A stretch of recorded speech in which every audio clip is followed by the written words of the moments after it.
Fais attention avec ton doigt. Crac. Merci, c'est bon. Chut. Stop. You make it crack. Café. Café.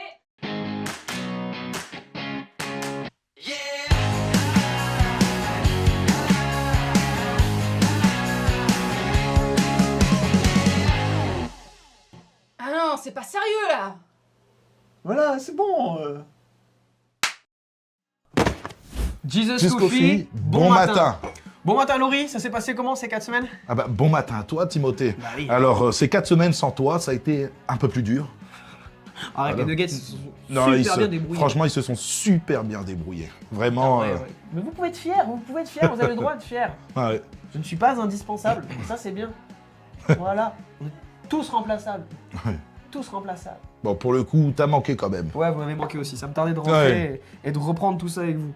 Surtout qu'en plus de ça, aujourd'hui, on parle d'un thème que j'aime bien, c'est la justice de Dieu. Ah, oui. Et du coup, bah, tu as décidé d'axer sur la justice, mais sur une autre version Exactement. de la justice. Et c'est dans un texte que je connais bien, puisque c'est Timothée. Eh oui, 1 Timothée 6, au verset 11. Pour toi, homme de Dieu, fuis ces choses et recherche la justice, la piété, la foi, la charité, la patience et la douceur. En fait, là, Paul est en train d'expliquer à Timothée qu'en tant qu'homme de Dieu, en fait, il doit fuir les passions de la jeunesse, il doit fuir aussi la recherche de l'argent, toutes les choses en fait que ce monde veut nous procurer pour s'attacher premièrement à la justice de Dieu. Et cette justice-là, dans le grec, la prononciation, vous m'excuserez, c'est du grec dikaiosunai. Et en fait, le sens large de ce mot-là, justice, c'est pas la justice comme on l'entend, c'est dans le sens, c'est une doctrine concernant le chemin pour atteindre un état approuvé de Dieu. En fait, du coup, cette justice, rechercher la justice, c'est plus rechercher un mode de vie selon Dieu. Exactement. Un mode de vie selon Dieu qui nous pousserait à rester justifiés devant Dieu. Nous sommes justifiés par le sacrifice en Jésus-Christ. Son sang a effacé nos péchés et on glorifie Dieu pour ça. On est des personnes justifiées. Du coup, on peut pratiquer la justice de Dieu. Ça veut dire que personne sur cette terre ne peut pratiquer la justice de Dieu s'il n'a pas été justifié par Dieu, premièrement. Et donc, du coup, Dieu nous amène, comme tu disais, dans un état d'être. C'est être. Pratiquer la justice, c'est être en fait juste devant Dieu. Il y a tout un package en fait de justice. C'est ça. C'est pour ça que derrière il est dit piété, foi, charité, patience, douceur. Dans certaines versions, dans Summer, ça parle du don de soi. Exactement. En fait, souvent on va dire pratiquer la justice, ça va être dans les actes. Oui, ça transpire dans nos actes forcément. Et on a cette impression qu'il faut de justice quelquefois, même un petit peu, il faut être juste, et du coup il y a une espèce de justice qui va avec dureté quelquefois. Alors qu'en fait, c'est pas ça du tout. Non, c'est un état de cœur premièrement devant Dieu. C'est oui, je veux pratiquer la justice de Dieu, et ben ça va te pousser à pratiquer la bonté envers les gens, ça va t'aider à pratiquer, on a entendu la justice sociale, notre équipe parlait de la justice sociale, c'est des choses qui vont découler de la justice de Dieu. Mais c'est pas en action, premièrement, c'est d'abord, comme tu le disais dans la traduction, un état d'être intérieur. Mais c'est ce que nous a enseigné Jésus, parce que du coup, tout le mode de vie de Jésus, c'est ça, c'est cette justice dans ce sens de un état approuvé de Dieu. Le Fils de Dieu avait cet état-là.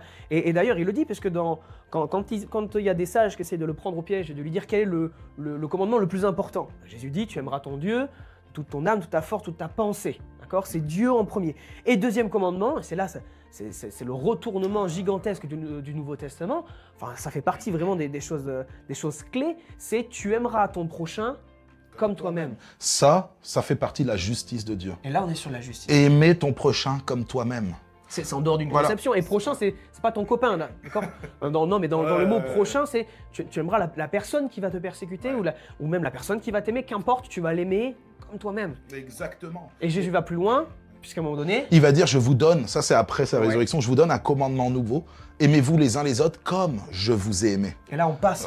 le grade au-dessus. Il nous a tellement aimés qu'il est mort pour nous. Exactement. Et il nous demande de nous aimer, d'aimer les gens de cette même manière-là. Voilà. D'ailleurs, à un moment...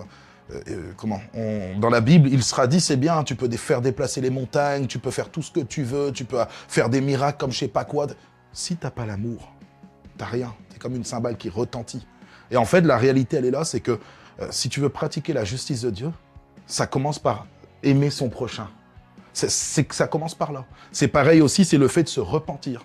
Quand on pêche, tu veux pratiquer la justice de Dieu, c'est quand tu fais mal, tu demandes pardon pour ton péché. C'est d'abord un état de cœur, un état d'être intérieur. Et ensuite, ça va transpirer sur l'extérieur. Forcément, si t'aimes ton prochain, c'est intérieur, bah, je va se l'aime. voir dans tes actes. Dans tes actes, ça se verra. Tu vas pratiquer ce qu'on appelle la charité ou alors la miséricorde ou ce genre de choses envers ton prochain. Mais ça, ce sont les conséquences de la justice de Dieu intérieure, à ta propre vie d'abord. Et Parce ça, que- on est transformé par Jésus. Voilà, parce qu'il y a... C'est le Saint-Esprit qui convainc de tout ça. C'est le Saint-Esprit. Et c'est le Saint-Esprit qui te transforme, d'ailleurs, qui te fait pratiquer la justice de Dieu. Et Moi, donc, je sais ce que... mode de vie qui nous est dit pour avoir... Et avec clé de tout ça, Ouais. encore et toujours, l'amour. On dit souvent, oui, la Bible c'est l'amour, mais c'est pas que ça, c'est pas bisounours, loin de là, puisque la justice, elle passe pas par les actes, mais quand tu es justifié en Dieu, que la justice vit en toi, ça se voit au travers de ça. Mais exactement. Parce que t'aimes les gens. Et la justice de point. Dieu aussi te pousse à la vérité, par exemple. C'est si ton frère a commis une erreur, la justice de Dieu te pousse à aller lui dire, hé, attention, tu as commis... Avec amour, toujours. Et voilà, C'est important. important. L'amour est partout. C'est pour ça qu'on dit si t'as pas l'amour, tu peux faire tout ce que tu veux. Si t'as pas l'amour, t'es rien. T'as rien compris. Ça sonne creux. Ça veut dire que ce que tu vas faire, ça portera pas de fruits derrière. Et justement, la justice de Dieu pousse à amener les gens à la justification. C'est important de comprendre ça. C'est pour ça que tu peux faire du social et c'est bien. Nous, en tant que chrétiens, je pense que ça fait partie de la culture des églises, de faire du social, de bénir les gens. Parce que si on aime son prochain dans les mots, bah dans les actes aussi, ça suit. bien sûr. Mais je pense que c'est important aussi d'amener les gens à pouvoir être justifiés pour qu'eux-mêmes ils pratiquent la justice de Dieu, qu'il y ait un état intérieur, une transformation intérieure dans leur propre vie. Voilà, que eux aussi se mettent à aimer les gens comme Christ a aimé les gens aussi. C'est pas seulement juste dans des belles paroles, ça commence dans le cœur. Ensuite, ça se transcrit par la bouche, tu vois. Oui, je t'aime. Ouais, mais si tu m'aimes, bah tu vas agir aussi. Voilà.